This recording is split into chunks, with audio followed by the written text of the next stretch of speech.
to our next, a game that I know our talent is very much looking Where's my beverage and popcorn? It is time for the beverage and popcorn. JDXL versus Bifrost, the undefeated versus the team that some call overachieving, but should be a great challenge coming into it. Goldberg, obviously, I'll get to trouble in a minute. Very much looking for this game. Your first initial reactions onto what we are about to see? From what I saw last Monday, I'm actually ready for Bifrost to leave their mark here and actually take a game against JDXL. I think if JDXL comes in with the same approach as they have to the other teams, they'll actually lose to Bifrost today.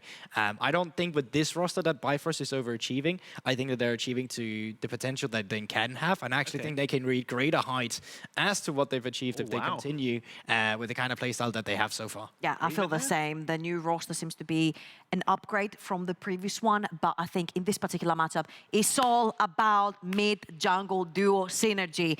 Diamond Prox coming in, Dan being one of the most established junglers that we have in the league. I feel like it's all going to be about this jungle head-to-head, right? We had veteran in Diamond Prox diving into our league.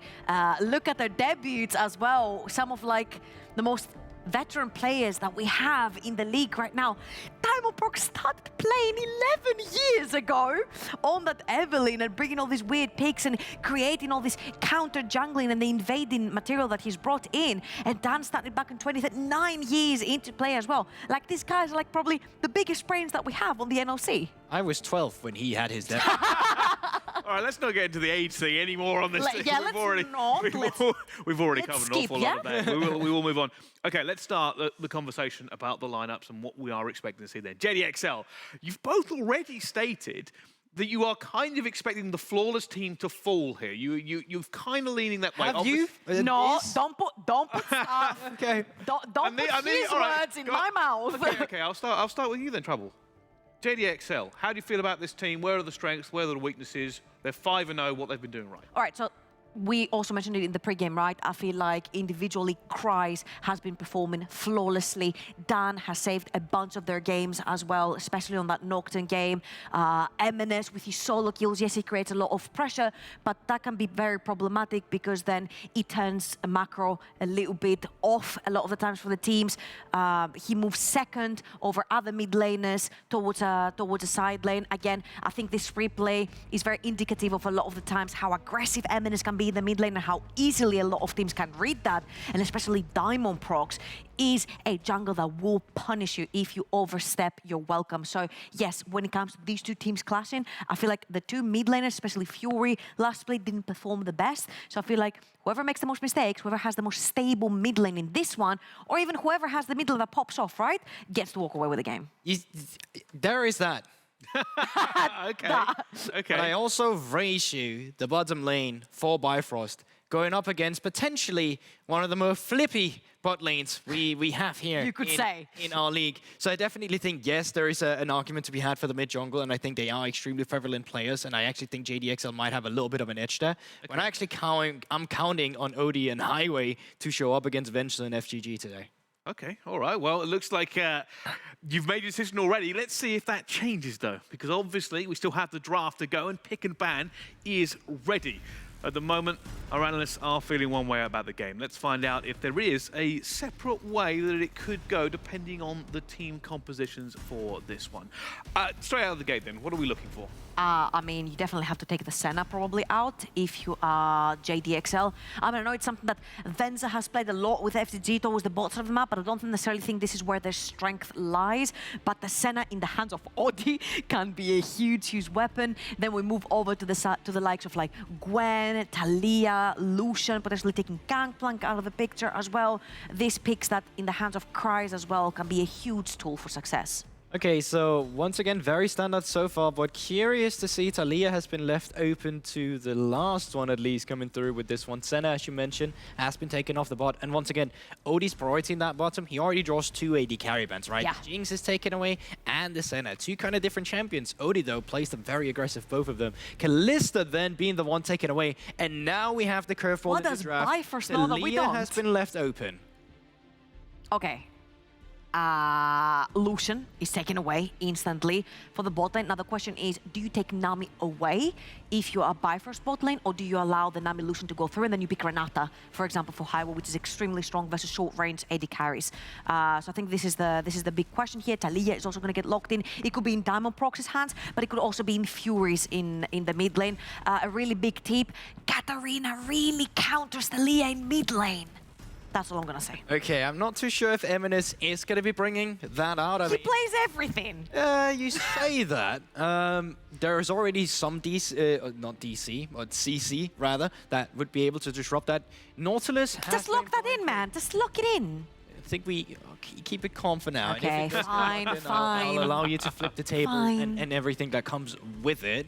I actually think Braum, if that gets locked in here, is a really solid counter. I was very surprised to see the fact that they already locked in the Nautilus on 2 instead, because I think you're giving away some extra priority down in the bot side for JDXL by making this move. Oh! Could have picked an AD carry, could have put it down towards the bottom side afterwards. So Braum, Lucian, classic lane, and Braum really good into Nautilus. So, okay, so Dan is bringing back a classic, right? Especially from last spring. Volibear in the NLC was either picked or banned. And it was like B1 picked even. One of the huge priority picks. We haven't necessarily seen it too much lately. This could be top as well. Because it's not locked in yet.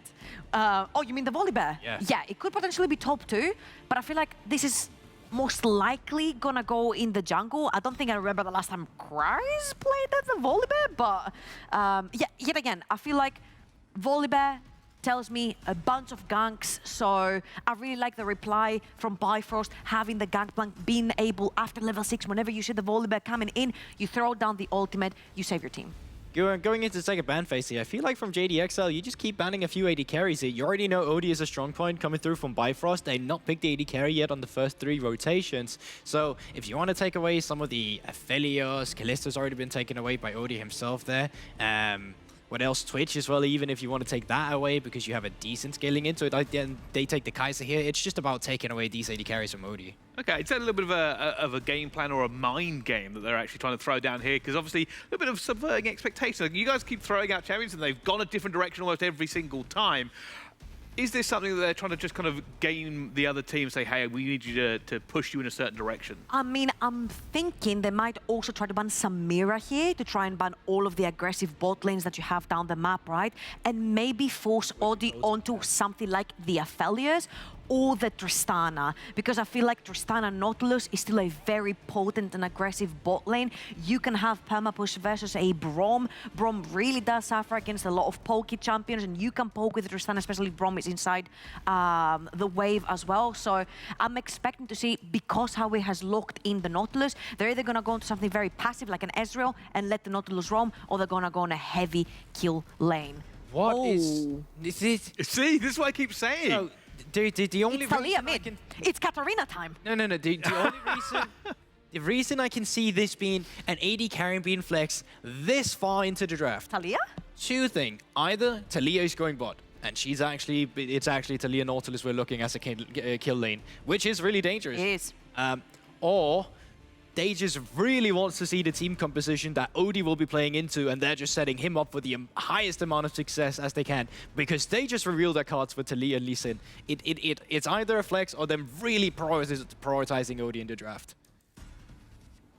I'm lost for words. I'd like to see here Eminence on something that does a lot of consistent AP damage, because I see a lot of tankiness coming in from the side of Bifrost. I see a lot of late game scaling potential.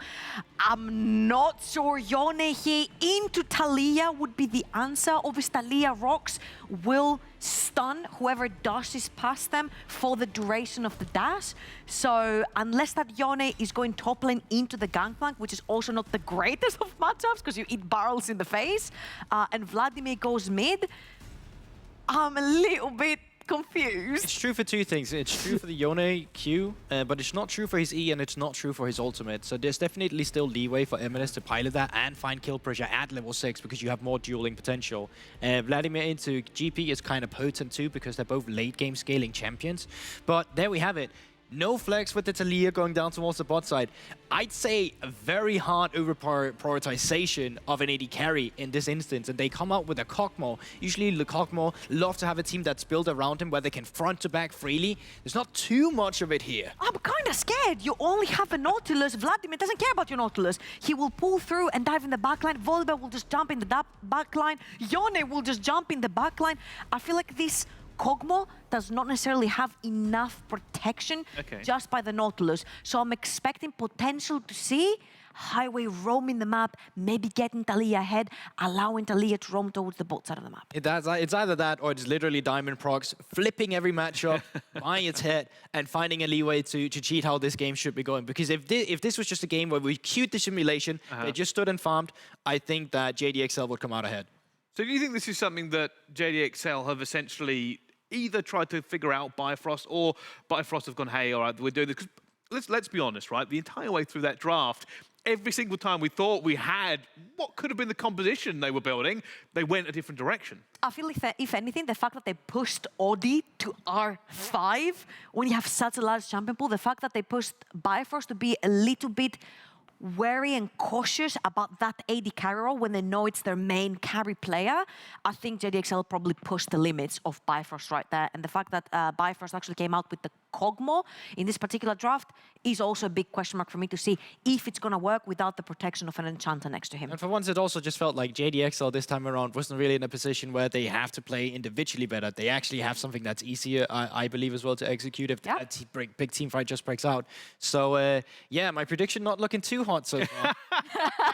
Well, the draft can change an awful lot of things, and it may have for this game. JDXL versus Bifrost is ready to go. Over to our casters, Viperoon and Yamada. So, we got the playbook here. Get that out of here. It's nonsense. No. I quite like this draft. That got a lot of distance. You know? Yeah, that was truly a. That was a good throw. That is now in Bryce's hand. That actually made it all the way across the studio. I'm impressed with my ability there, you know. Good job. Game, League of Legends. That was a draft. It was two drafts. Well, two teams. One draft. 2 team compositions. Yes. I'm just excited because we have so many picks that we don't typically get to see in pro play in this one game at the same time. Diamond Procs on the Lee Sin is also something I'm, at heart very happy to see. Man, I'm hyped. There's going to be... Every lane is something to talk about, which is always exceptionally fun when we get into a League of Legends game. But as you can see, we've made our way onto the Rift. Third game of the evening. We've got JDXL on the blue side. We've got Bifrost on the red side. Of course, JDXL undefeated going into this one. Bifrost 4-1, looking exceptionally strong. And if I may, Bifrost could have been coming into this matchup undefeated as well. They could have, but they aren't. Yeah, very, very close. But no cigar in that hierarchy game, unfortunately. And now we have a situation where if Bifrost do win, they will technically take first place on consolation of head-to-head, as opposed to just being ahead outright. But let's talk about some of these lanes as we have the minion spawn onto the Rift. Obviously, we know a lot about the Vladimir Gangplank lane. Gangplank can half bully out in the earliest stages, but once Transfusion starts to get a lot of points into it, of course, Vladimir's Q, he can just kind of sustain through it. And not only that, even from as early as level 6, can look to tower dive the Gangplank. Yes, because of course that Sanguine Pool is going to allow him to get rid of that aggro. And we know how strong towers are on this patch. Diving is very difficult, but when you've got tools that very easily reset that aggro, it makes playing, even on your own, but especially with your jungler, that much easier. And when you've got a Volibear as well, it looks like JDXL were like, we don't really like this patch, we're just going to stop the towers working. Yeah, my expectation is that JDXL are going to very heavily in the early stages play to their side lanes here. I think realistically, they have a pretty hard-winning matchup in the top side, and also on the bottom side of the map, they have what I would consider a very hard-winning 3v3.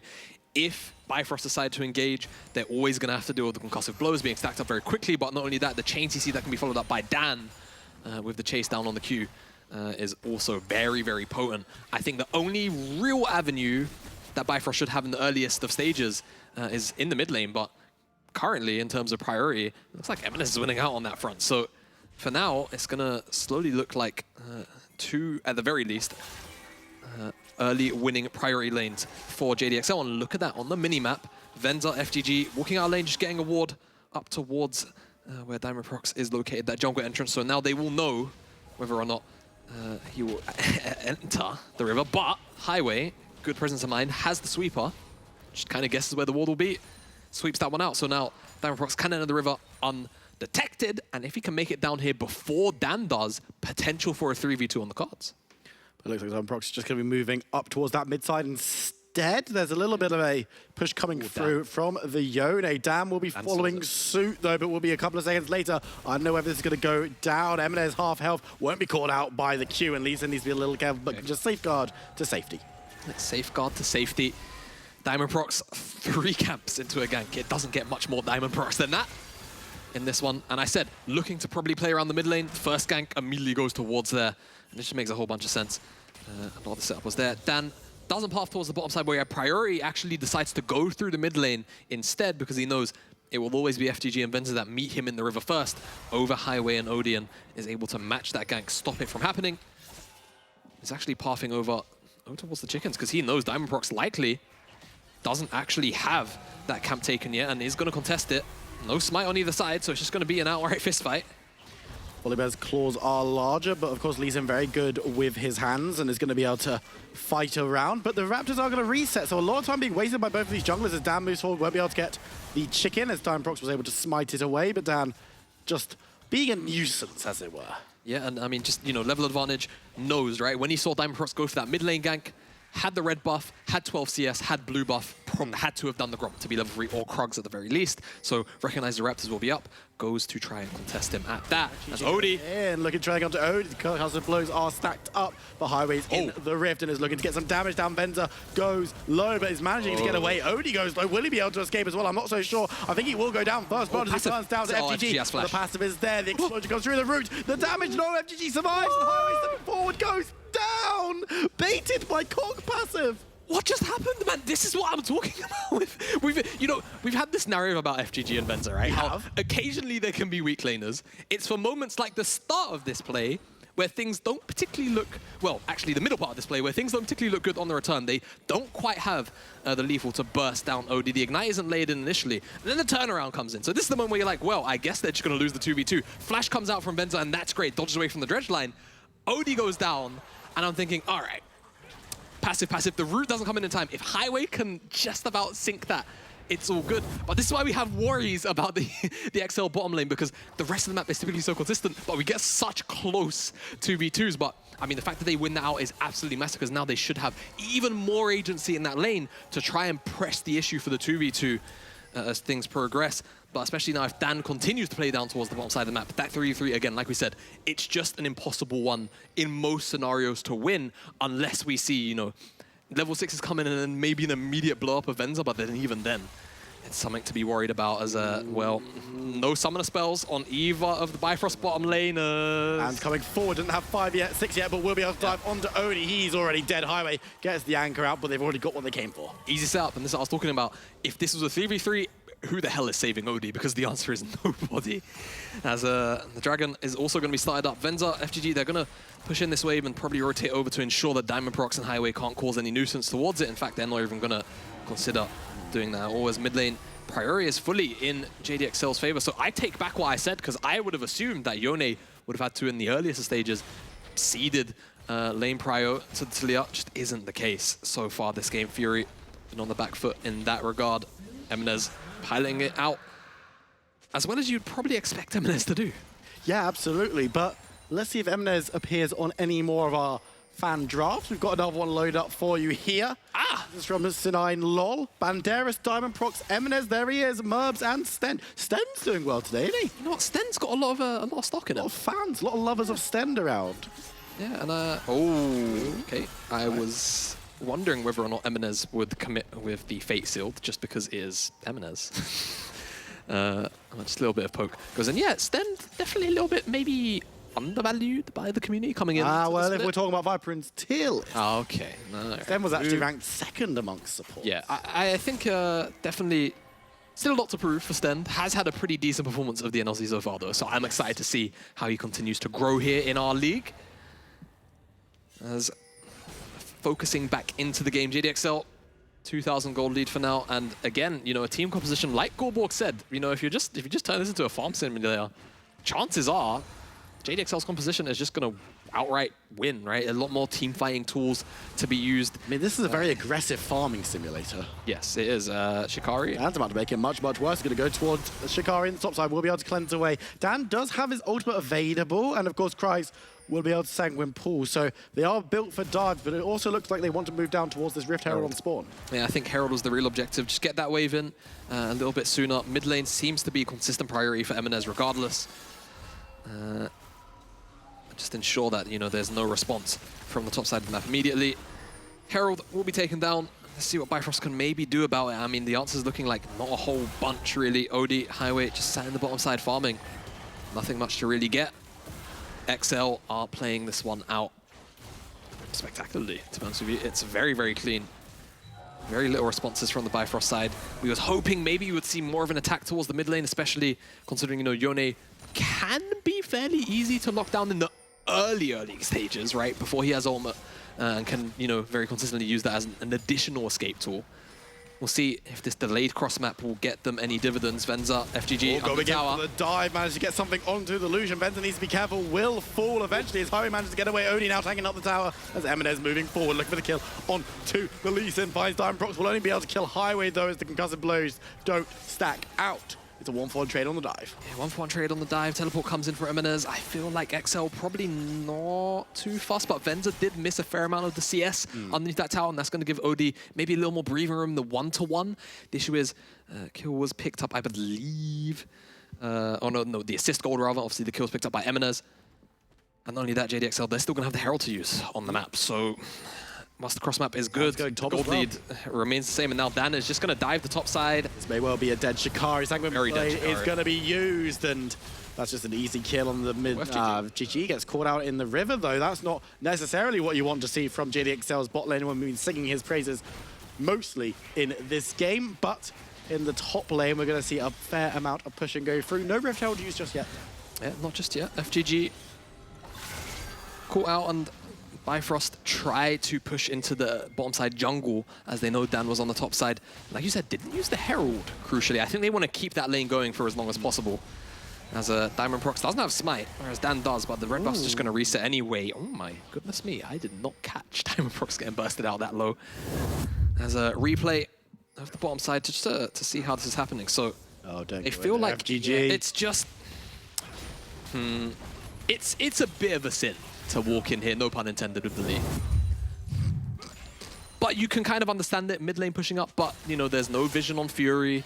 Have to expect something there realistically, as Fury could be a little bit of danger. And this is the real kind of critical breaking point in a lot of Yone lanes where, you know, trading kind of becomes a little bit, how do I say it, unfair perhaps for most mages in this matchup, because Boots, Noon Quiver, or sometimes you'll see something like the Zeal come out to sort of give you an early crit strike boost. Yes. And then trading kind of just becomes a little bit too hard, or 4 points in the Mortal Steel. And it's very easy to dodge out on a lot of spells, or just tank up a lot of them as well. And as you can see, Fury just hasn't really been able to, you know, get across the map as much as we was maybe expecting. Eminez has really been playing out this lane very, very well, as we'll eat a bit of a trade to ensure that he gets some of the plate gold. Probably still going to be happy about it nonetheless. We'll put up, we'll regen up as well. Yeah, Dan's hanging around, might be looking to make a play happen as Eminez is going to dive forward towards the Talia. Flash over the wall to get a stun, but here it's Diamond Prox kicking Wally Bear away, and everyone's going to part way alive, but that was close for Fury. Yeah, kind of surprised Eminez didn't commit his ult, but maybe saving it for towards this dragon, perhaps. Doesn't have teleport. Was thinking about resetting, but another wave is going to come in. So XL, definitely their priorities seem very set on this dragon. Venzer, I'm going to need a couple of auto attacks from Odie there. You can see Odie already... No, I think a lot of people underestimate Cog War damage in the early stages, but 3 woes taking quite a chunk out of his health bar. JDXL, they're going to start up this dragon. Bifrost, just don't really seem too interested though. But again, kind of much like the first dragon, not really much of a cross map coming out from Bifrost right now. This feels eerily reminiscent of Spring Bifrost, who would on occasion, you know, kind of just yield a lot of gold and a lot of stats in many avenues, whether it be Heralds or Dragons. We'll see whether or not it pays off for them. Of course, the scaling that their champions do have, quite good. You know, Yeah, more does Gangplank tend to individually. scale. But again, like the desk was kind of airing in terms of concerns, the composition isn't really one that necessarily all fits together per se, right? There's no, you know, there's no enchanter or true sort of peeling support on the lineup to keep OD alive consistently. Yes, there is the Nautilus, but realistically, what is Nautilus going to do eventually when Vladimir just sanguine pulls through the depth charge and things of that nature, or Yone dives forward with Spirit Unbound and the ultimate? It's going to be very, very hard to keep him alive. I mean, defensive duties as well are going to be on Diamond Prox. You've got to imagine if he's not going to be able to jump forward and kick someone into his team, he might be sitting back and just punting Vladimir into next century, just making sure that him or, of course, as you mentioned, Yone is going to be kept away from his carry. But again, we've got a bit of a lull state, so I'm hearing that we've got another composition loaded up, ready for your eyes. This is by Doku UK, Cries, Flipper, Fury, Mishigu, and Yepe. Okay. So I've noticed it's a bit of a thing to attempt to bully Doku for some reason. Yeah, because it's funny. This might be the worst draft that we've seen. No, because he followed the rules. So he's True. in Oh, okay. So he's Singularity. in second to last. So he's second. Actually, Singularity were disqualified, so he is last. Oh, yeah, he is last. Yeah. Doku, we love you, I'm sure. But what's the... I mean, to be fair, it's actually a pretty strong top side. Not sure how sold I am on Mishigu and Hepe as a duo, but hey. I mean, there is other stuff wrong with that, but... Yeah, there is potentially other stuff wrong with that. Anyhow, Bifrost. Anywho. Yepe. Yepihu.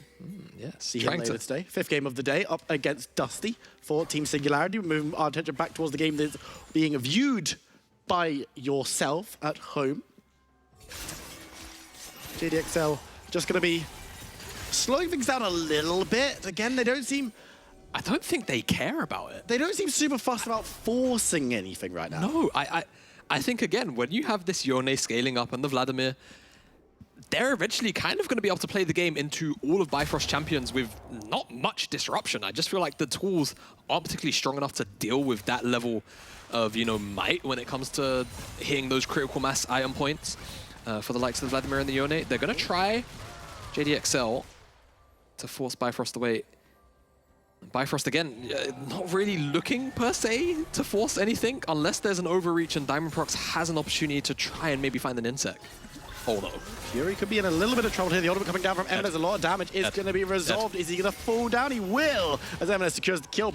Diamond Prox, though, gets the kick, gets the resonating strike, will jump forward, but Dan is in the wings to assist his mid laner. Diamond Prox will be able to safeguard towards his tower, but Eminence is going to keep going. The tower is turned off, and I think Diamond Prox is a little bit too quick, as Eminence has to flash to survive that one. reset. It thankfully reset because Dan turned off the tower. That was like the duality of Eminence right there. But wait, what happened in the top lane?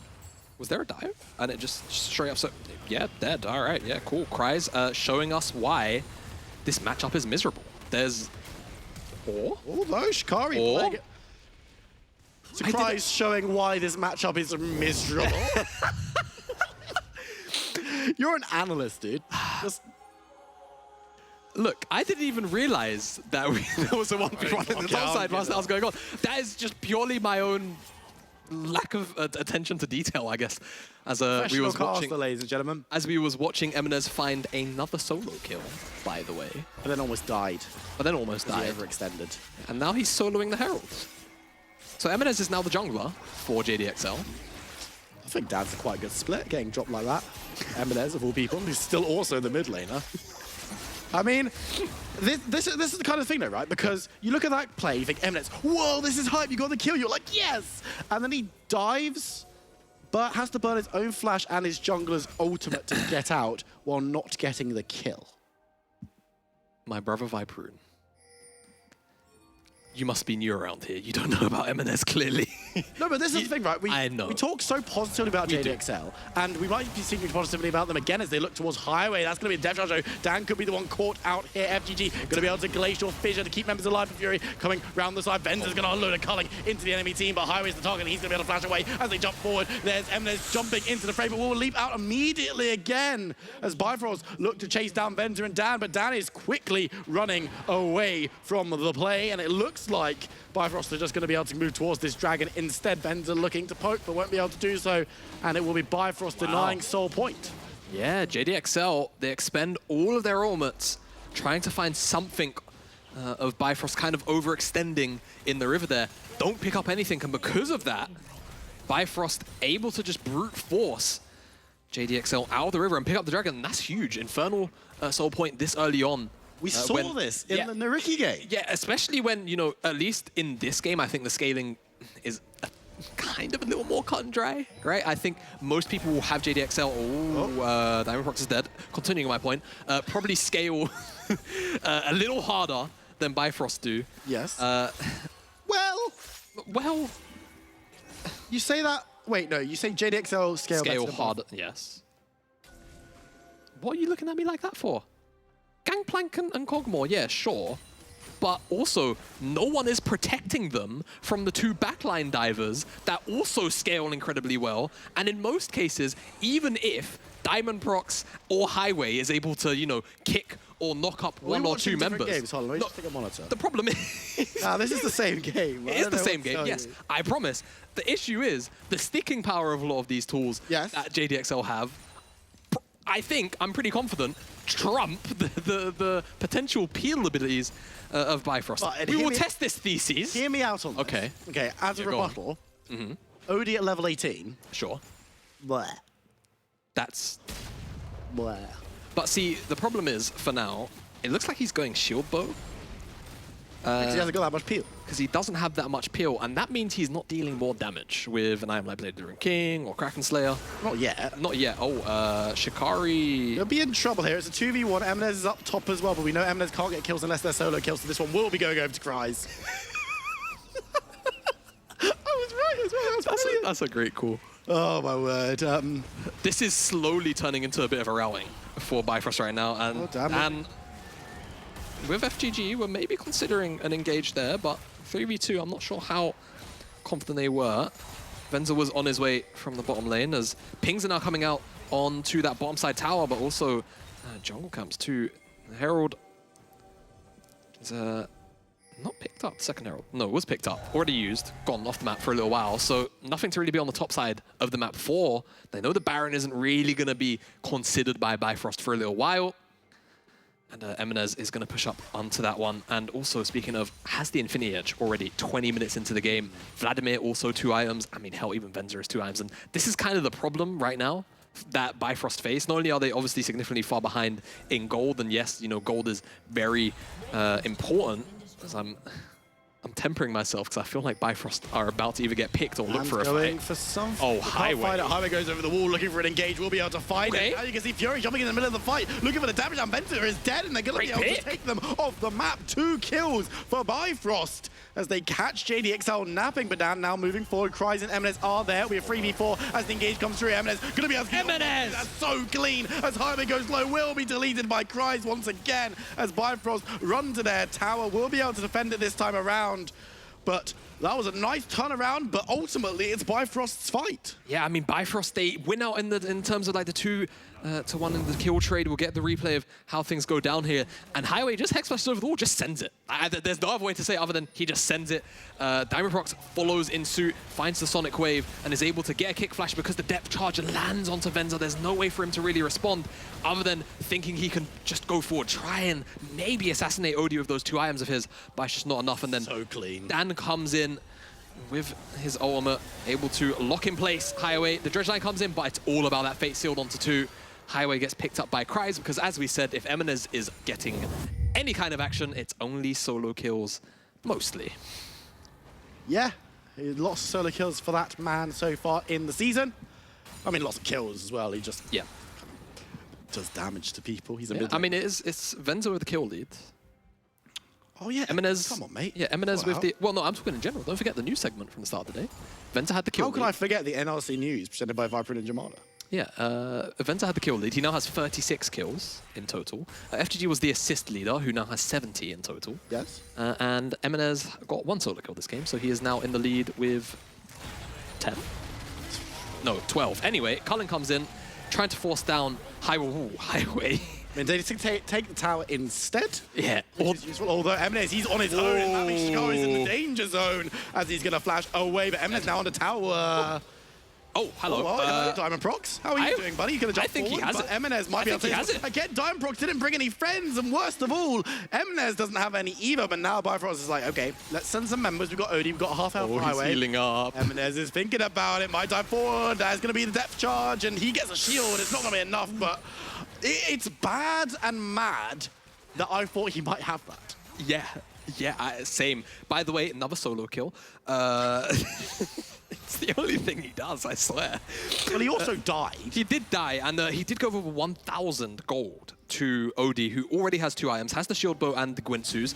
Curious to see what 3rd item he'll pick up. I think there's loads of options here. I think Blade of the Ruined King, pretty solid here, right? Loads of HP stackers on the opposite side. We'll see. Our answers will be given to us very shortly.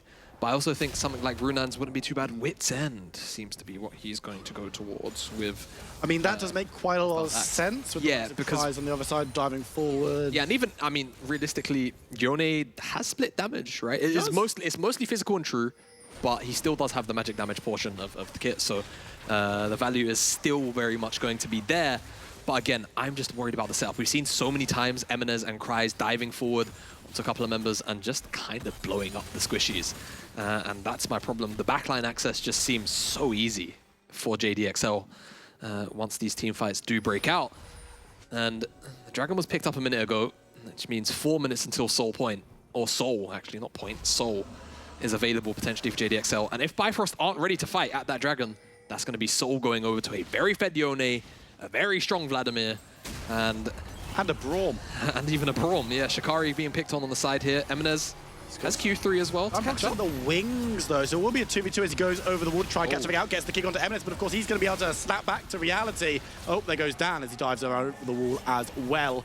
Bifrost chasing forward. Odie actually getting a kill off screen there, able to burn him through FGG, and it looks like Bifrost is going to chase members away. Yeah. A little bit messy there from JDXL, specifically FGG. It looked like he was just trying to rotate down to the bottom side fight. And Bifrost catch him out. Not the first time they've caught him on a rotation this game. But JDXL just kind of back a peg or two in terms of momentum. And I think, I mean, again, it's one of those things where the more time that goes on in this game, Eminez is going to have the time to scale. Alongside, oh, he's going to get onto Shikari and we'll be able to jump away. Shikari's fine this time around, though. But again, it's this hyper-aggression from Eminez. We said this on Monday that he goes in every opportunity he gets, and this is another example of that. Yeah, so let's see how FGG dies, because it seems like him and Venzer were just looking to rotate down to the bottom side fight. And the issue is, yeah, it's just 3 against 2. And Venzer isn't able to really get any damage out on to any of the key carries of Bifrost, and yeah, easy pick as they retreat. But yeah, I mean, even Eminez blowing that ultimate, just a quick damage test, right? Like, that ultimate, especially since I think it was 12-9 or so, the cooldown was reduced to 60 seconds, I believe, or it could actually be 70 at rank 3. So yeah, very short cooldown. He's already almost got it back up. And will very quickly be able to have another damage test if he wants to. Would be up sooner if he had the Lucidity boots. I'm not wrong. A great objective statement? I'm not incorrect. Like, thank you, William. I appreciate your analytical insight as always. As I think, oh, okay. Well, that's a TP that everybody on the map can see because it's to a control ward, but I don't know if JDXL are particularly eyeing up. That crab, but Dan got it anyways. They are just well, all right.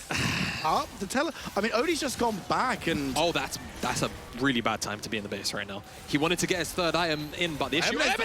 Gets the ultimate onto 2. The damage coming through, but he's going to be kicked away, caught up. Will he go down? No, he won't, but neither will any of the members of Bifrost. JDXL looking for the culling onto Diamond Brox. Will be able to find it, but not enough damage for the kill. Kryze is keeping the Baron going, though. So this one is still a live objective. Members of JDXL are still going to be trying to take this one down. 2 little help bars, but they've got vision of it. They know that it's going low, but they don't know exactly how low because it's red warded. It's turned off. FGG trying to keep it alive. Diamond Brox falls, so there's no steal opportunity available, and it's going to be Dan securing the Baron.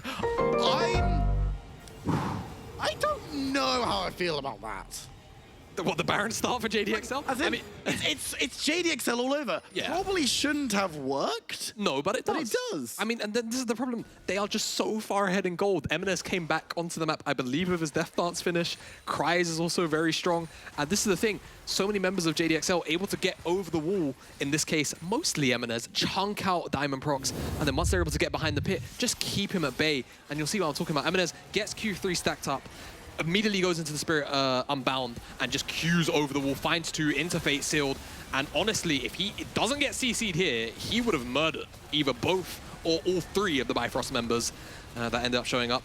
Venzer, FGG, you know, do their due diligence in keeping these members away. Kryze and Dan keep the Baron aggro. That's the important thing, but there's a fight going on already. Highway. MNS looking for a target. Will only fight on Shikari, but Odie is untouched in the backline, trying to get the damage down as Kryze moves forward. JDXL are going to be chased away, but they managed to get the kill onto the Nautilus. Kryze still chasing Odie's damage there. The culling for the extra touch as FGG puts forward, stands behind Braum as another kill goes over. It's Diamond Brox this time around as Kryze going to be forced back in. I think he goes down because there's no pull available. It's a shutdown. Nonetheless, it's a 2-for-1. They deny 1 Baron as well. But it looks like JDXL can press forward. They're going to be able to get the ultimate down, but it's just going to be destroying the tower rather than turning it off, really. And JDXL, they keep the pressure on. Keep the pressure on. They lose Kryze, but they get the Infernal Soul. They pick up the inner tower.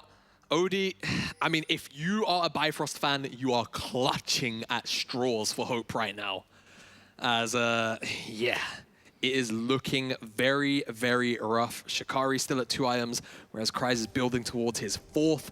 Odie is technically currently at item parity, but again, the issue is his, you know, MNS towards Odie, but he's going to be called out by a lot of CC. Odie's going to be trying to get damage down, and he's going to be able to heal away, so he doesn't get executed. But now Dan moving from the side, Fury hanging around, surfs on into the picture as Diamond Brox could be looking towards the volley bear. Will jump forward. I don't know if he wins this 1v1, certainly not when FJG makes an unfair fight. And Diamond Brox is just going to disengage that one and get rid of that ward. Oh, Venzer almost found Shikari in the top lane as well. He will be able to get away in base, but they won't lose their top laner. And yeah, MNS is really trying to up those solo kill numbers, man. It's having a bit of a game. He's feeling himself, that's for sure. Highway. Certainly, as Odie is going to try and get the damage down. They've called out Dan. He's going to be removed. Very low as they get kicked down onto 2. They knock back FGG. He's going to be able to glacial finish as the culling comes through the shield. As well, Diamond Brox goes low, but manages to survive as Venzer's the new target, but he won't be taken down. But the Nautilus certainly will, as Odie chases forward, looking to snipe. Fury alongside it's a 2v1. MNS is pushing into base with Kryze, though, as the damage coming on through. Venzer is deleted, but meanwhile in the base, MNS and Kryze will be able to get the inhibitor at very least, but it'll be a 2v2. As Gangbang and Lee Sin are stepping up to defend. It looks like Talia's trying to get away, but won't be able to do so this time around, as MNS is trying to get the damage onto the tower. The first tower goes below half health as they get onto Diamond Brox. He's half health as well, and is forced back towards the Phantom, but will be running out as Fury skates on through, looking towards Kryze, getting the damage down onto the Phantom. He's going to be using the pool, but now he can't use it to get the dive down as Lee Sin goes so low. Diamond Brox still alive somehow as Kryze makes his excuses past the tower and leaves. He's going to be chased by Fury, though, who's looking to knock him up. Won't be able to do so this time around, but a slow field comes down. Fury goes golden as Kryze is deleted from that. He goes golden as Shikari sets up, and it'll be Fury who knocks him down. Oh, Fury, if it wasn't for the threaded volley, I think he would have got the Q off in time to heal. Crazy stuff that Kryze could have maybe thought about getting away there. Ghost was also coming up very shortly, but Dan does such a great job on the top side whilst all of that was going on in the base of keeping Odie and Fury away from the base. But this starts off with Odie just getting so much damage out onto Dan, and this kick is so damn good. It doesn't send FGG over the wall, but it actually keeps them in place for him to be knocked back, and Venzer was almost the victim of that play as well. They will chase him down, and that's a 300 shutdown. I was hoping it would go onto Odie. It is Fury that picks it up, but either way, both of these two picking up more gold is still a net positive for Bifrost, no matter how you look at it. Again, Bifrost are holding on so damn hard right now. And again, the questions start to come in. JDXL again, with this composition, we're expecting it to outscale, but OD is starting to become the mystery factor in this game. If we can see front-to-back fights like that happen for Bifrost, which we haven't seen many of, then maybe, just maybe, there's a little more hope in it for them than we'd initially thought. But right now, JDXL, I feel like still have mostly firm control of this game. But man, JDXL are being made to fight for it. Absolutely, and just picking up on some discrepancies in farm. Okay. You know why Eminence is so good at farming? Okay. Because they are all technically solo kills. Ah. So, I don't quite get the correlation. Oh, he loves Oh, the creep. Yeah, they are, but the engage comes through on at 2. Damn, once again, he's going to be knocked up by the depth charge, but will they be able to follow through? Dimebrox looking towards FGG, will land the Q, waits for the Glacial Fisher timeout, and then dives towards him, but he's gone so far away from the rest of his team. Dimebrox is really in danger as Bifrost are going to be cut away from him. I have no idea what the plan was there from Lee Sin. Going to be able to jump away from the Windows Bite, but Kryze is chasing forward with the Ghost. Is so quick. Dimebrox will be able to get a flash eventually, but may well just explode as the safeguard does not save him. No. A moment of madness. Observer, I agree with you. But zooming on Diamond Prox, I agree. Turn off the vision. Yeah, I'm not sure what Diamond Prox is up to there. And Baron's on the map, and there's no jungler from Bifrost now. it's a free take. There's nothing really that Bifrost can do. Maybe Shikari drops his ultimate and steals it. Yeah, I mean, that's... Yeah, I've seen it happen. That could happen. I don't think he's going to do it, though. Oh, they're looking for going to ult away. As Furious going to chase towards him, but it's 1v1, and that Weaver's wall is up. Highway's going to have to come forward with the angle. Won't be able to land it, but does get a little bit closer. Eminence goes over the wall to freedom and will be able to survive. There's the ultimate coming through from Shikari. As they look to get Eminence, they will be able to shut him down. Bifrost secure the kill, but they lose out on the Baron. They lose out on the Baron. Kryze is on the top side, split pushing as well. I think should have the gold for the death cap. Eminence as well. We'll have teleport. He spawns a couple seconds after that Elder. 45. Yeah, spawns a couple seconds after the Elder comes up. So he should be back out on the map in time. Well, the thing is, you need more than one member to take down the dragon. Yes. So Eminence isn't that interested. Ah, I like where we're going with this narrative. We'll continue. So He likes himself a good little solo kill, you know? He does. He hasn't got that by now. Right, 15 seconds. Okay. Not a lot of time to talk about this, but Shikari and Odie both have stopwatches. They both have summoner spells. Those are the key members for Bifrost to look out for. It's not the most damage-heavy build from Shikari, though. It's all about surviving. On the opposite side, Kryze, Eminez, full glass cannon build. What's available for Yone as well if he wants to get involved. Venzer is also very strong. It's just watching these carries and they get backline access. Highway going forward, but the Colin goes on to so much fury. He needs to be careful. Odie's going to be forced to back away as Kryze is in the backline. He's going to be able to get a shutdown onto Talia. That will be it, ladies and gentlemen, as the Vladimir rips through. Eminez on the other side, breaking up the fight. It's a triple kill for Venzer and JDXL. They had to work for it, but they will remain undefeated. They will remain undefeated, and Kryze just tore the backline up. It was Venzer that took the kill credits as the kill leader. He has to. But man, that Vladimir was absolutely absurd in that last team fight, and it felt like a bit of an inevitability for quite a while. The inhib. But Bifrost, the inhib. It's just stalling out the game time. As JDXL, they will take the Nexus of Bifrost, and they will go 6-0, and they will grow their lead in the standings. As Bifrost, unfortunately, it just felt like didn't have a foot in it once they couldn't get a snowball going. I mean, the fact of the matter is, once again, for myself at least, I feel like you might disagree with me here. All right. JDXL not looking as convincing as I necessarily expected from them. What, in this game? In this game. There were some question marks, maybe. Yeah, look, what I will say is that I think this was more about Bifrost putting up a very staunch defense at many points, catching out key rotations, you know, from FGG multiple times, things like that. And just maybe a couple of oversteps from XL, yes. Shutdowns going over really enabled, you know, OD to come online maybe a little bit sooner than he probably should have in a game like this. Yes. And yeah, at the end of the day, I think JDXL just came in with a much stronger draft, which was very hard to punish. And realistically, Bifrost just didn't have the tools to punish it, and they certainly didn't outscale. Well, JDXL do remain undefeated. We're going to throw over to our analyst. I was going to say cast desk, but that's Well, still here. The analyst desk is over there, and they're going to talk us through that third game of the day. All right, thank you very much. Well, that game has been written into the history books.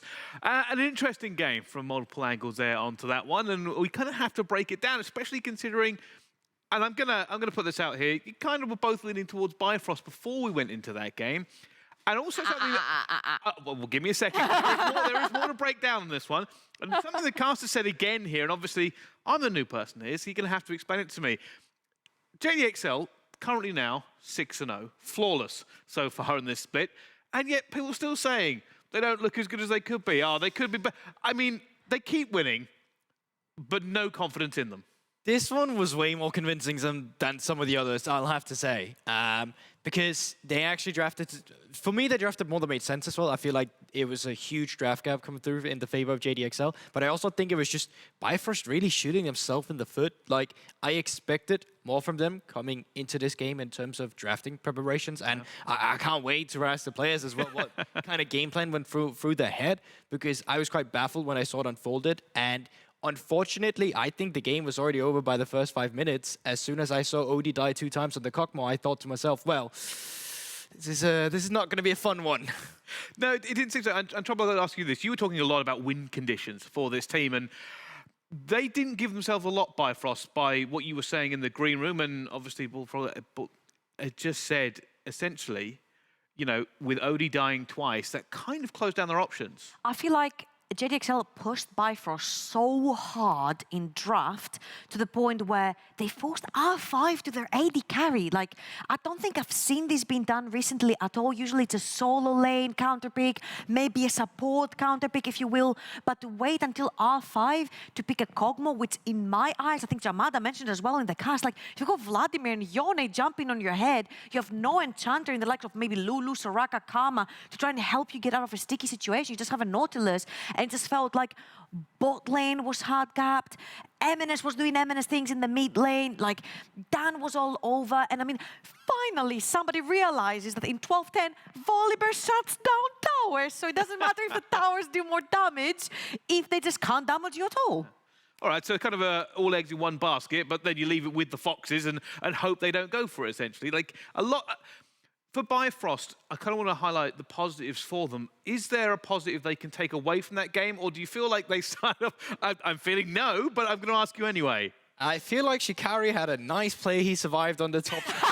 Wait, was that Shikari though with the outplay, or was that Cries with an oopsie? Am I trying to find positives, or am I trying to... Okay, sorry, you're right. Go on. So I generally feel like even that was kind of just a telltale story of like, even the greatest moment we kind of saw from a laning phase, at least right from the get-go, right? From the stages of the game that's supposed to put you in a better position, weren't good for Bifrost, and they lacked a lane to directly play for. Then moving into the mid-game and to the late game, I actually felt they held on for longer than they probably should have. I think they were really good at fighting a pick at around the Wivra quadrant up towards the top side mid lane, where they get a nice was usually kick. FGG.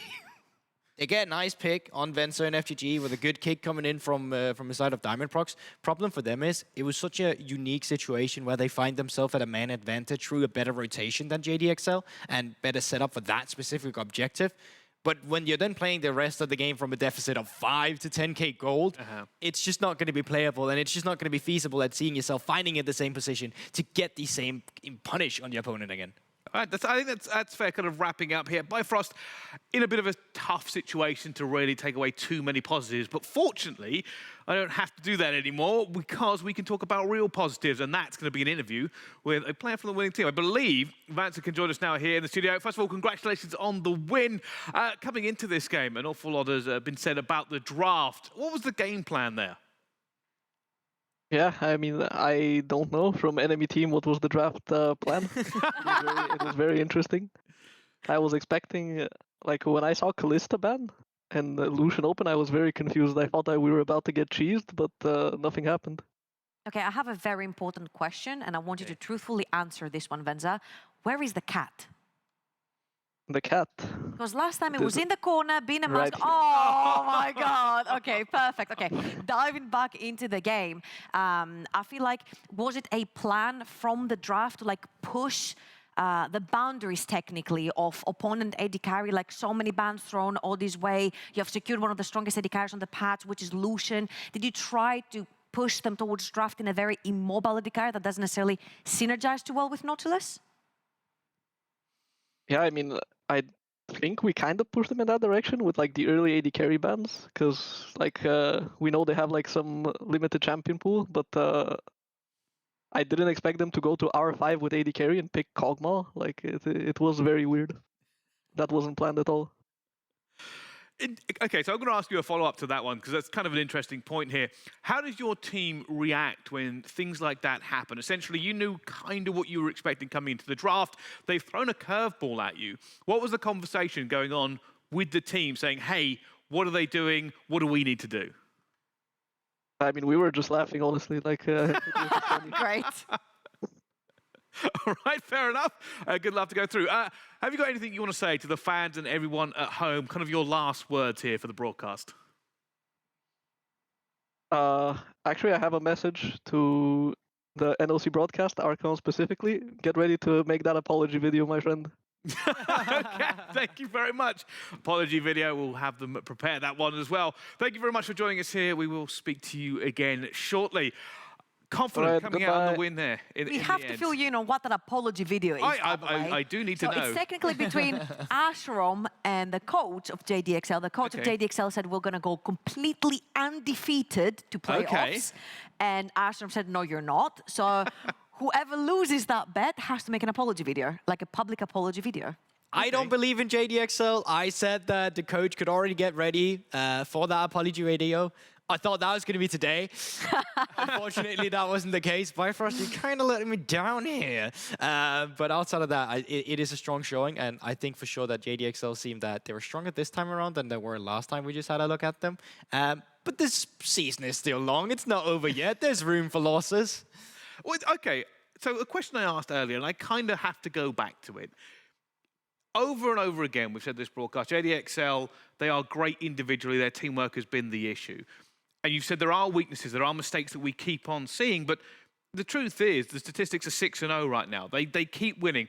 Why still the doubt? And even in that game, against somebody you thought was their biggest challenge so far, this split, they walk away and they look even better than they have. I feel like the synergy worked so much better in this particular game. There was a particular fight at Baron as well. We're going to see the replay later on where they just played it flawlessly. They had people coming in with TPs and playing the fight. But all in all, I felt like the 2v2 worked in the bot lane. You know, we mentioned how weak their level 3 to level 4 is, usually getting ganked, maybe dying, maybe losing summoners. That didn't happen this time. They just had a flawless 2 versus 2. Mid-jungle synergy with Dan and Eminence doesn't work a lot in some instances. This time, it did work. And even for Cries in the top lane, we said again, you give him a scaling power pick on the top side of the map, he is going to carry you late game. So I feel like from draft to execution to late game, I think this must have been the most decisive game we've seen from JDXL. That's great and all. I'm just doubting them for the sake of it. We have best of one format. I'm sure at some point they'll drop a weird game out of nowhere. He said till playoffs. Yeah, exactly. And it's best of ones till playoffs. All right, fair.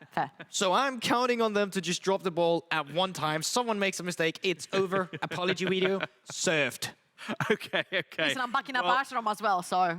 All right, well, we'll have to find out how that all does play out. But something else I want to kind of find out how it played out is the draft. And the best person to ask about that is actually going to be D2K from Bifrost. So, I believe joining us here in the studio, and that is going to be my first question. Obviously, commiserations on the game.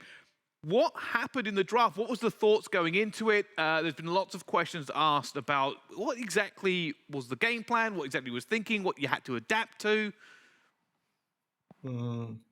No, first of all, we thought they're gonna go Lushinami, so just R2 Nautilus, but they go Braum. We don't think it was good actually, because I think it's kind of useless lane, but we just flipped level 3, and then we got abused on it a little bit. So, but in general, obviously our draft wasn't like the most optimal thingy in general, but I think it was still playable at some point. We just did a little bit of mistakes early on, so the Yon got snowballed, and later on it was really hard to execute on him. So what in general is the kind of takeaway from a game like this? Because I can easily imagine in some even scrim scenarios where You know, bot lane gets killed 2 times before 5 minutes, right? Draft seems a little bit suboptimal. It just feels like, oh, let's go next game real quick. What's the takeaways you can take from an official like this, if you even feel like there actually is takeaways from it? I mean, we just have to have more discipline in terms of the laning phase, because obviously, like even on level 3, we shouldn't be dying here, obviously, because we just greeded for Lucian a little bit and we couldn't kill him in the end. So yeah, I believe we just have to have more discipline in general. Yeah. All right, also, I think more discipline is always a good thing. But going forward into this, obviously, this changes your record a little bit. A lot of people were expecting you to contend for that first spot. That now kind of think puts you in at least joint second or third with the 4 and the 2 you've gone in this end here. What's the next step for Bifrost? Essentially, what are you going to walk away from this one and say, hey, this is our first VOD review. How do we get back into a more positive record?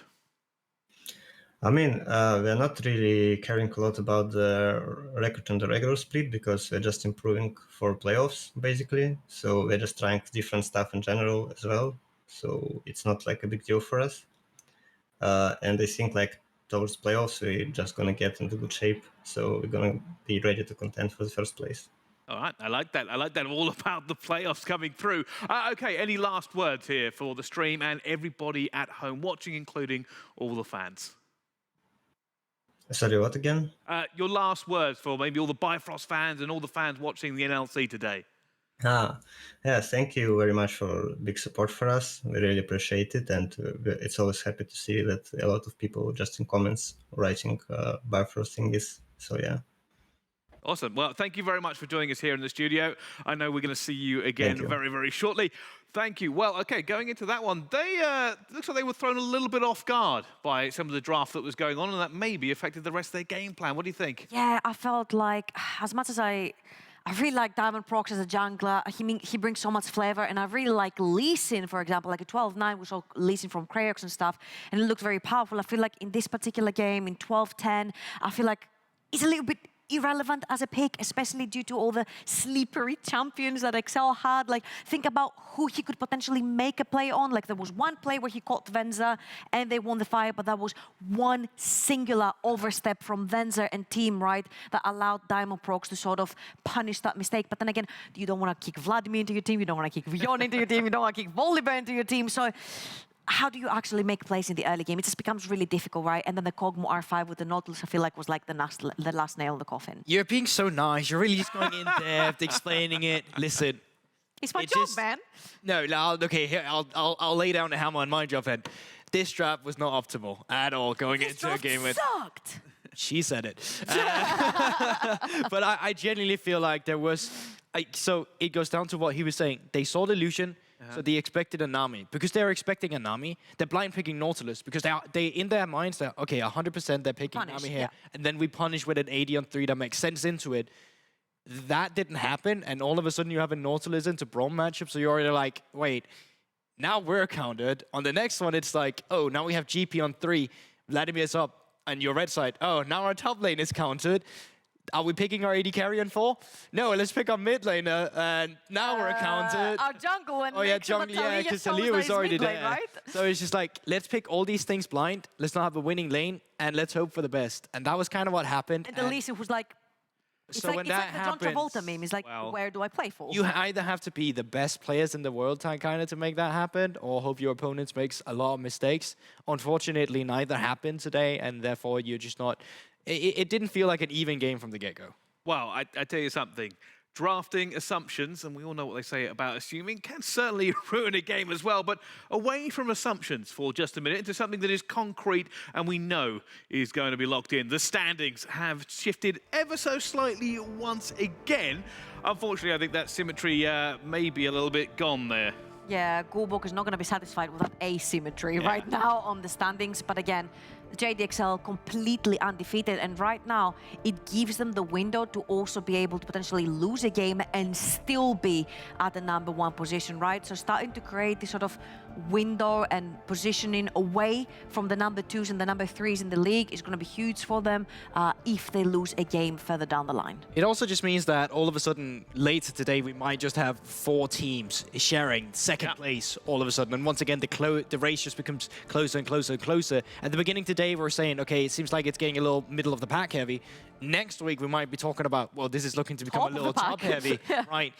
Where teams all of a sudden will have to look to get ahead of the others in the race for playoffs. Well, that's one of the things. Like, out of today, obviously, Riddle look like they've got themselves into quite a good position, right? Like, we were talking about them earlier and saying, hey... And let me fill you in on something. Riddle has knocked out XL in playoffs back to back to back.